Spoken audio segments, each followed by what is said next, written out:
Alors, il y a une mauvaise nouvelle pour les marabouts d'Internet qui annonçaient la mort de l'infoprenariat en 2026. Tout va bien. On s'en est remis, il n'y a pas eu tant de secousses que ça. Premier point, c'était les fameux challenges qu'il y a eu en janvier avec des millions d'euros dépensés chaque semaine par des gros faiseurs, des gros porteurs. Et les gens qui avaient en face de ces challenges, qui n'avaient pas la même portée, la même diffusion, la même autorité, avaient peur en fait de tout simplement plus pouvoir faire d'acquisition. En l'occurrence, si tu as peur que la stratégie des uns remette en question la tienne, c'est que ta stratégie à toi, elle n'est pas assez solide. Ce que je conseille, en tout cas c'est ce que je dis à mes clients, c'est si vous êtes moins gros que les leaders d'autorité de votre marché, vous avez forcément des caractéristiques que eux ne peuvent plus prétendre. Par exemple, de l'agilité sur le delivery, plus de prise en charge des clients, plus de temps pour récolter du témoignage et revendiquer des preuves de votre sérieux. Clairement, ces gros challenges, quand ils vont accueillir 2, 3, 4 000 clients d'un coup, ils vont pas avoir le temps de s'en occuper, on le sait très bien. Donc ils ont les inconvénients de leurs avantages, ils ont les faiblesses de leurs forces et nous, c'est exactement pareil.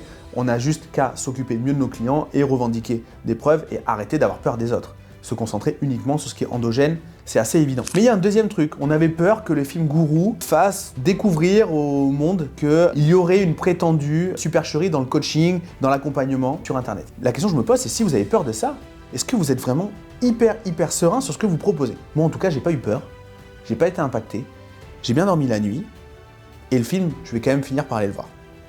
Donc bref, ce que je recommande en 2026, c'est de s'occuper de ses oignons, arrêter d'avoir peur du travail des autres. Dans tous les cas, le marché se structure. Il y a de plus en plus de monde. On n'est plus une industrie de pirates, on devient une industrie normale, mainstream. L'accompagnement en 2025, c'était 7 milliards d'euros en France.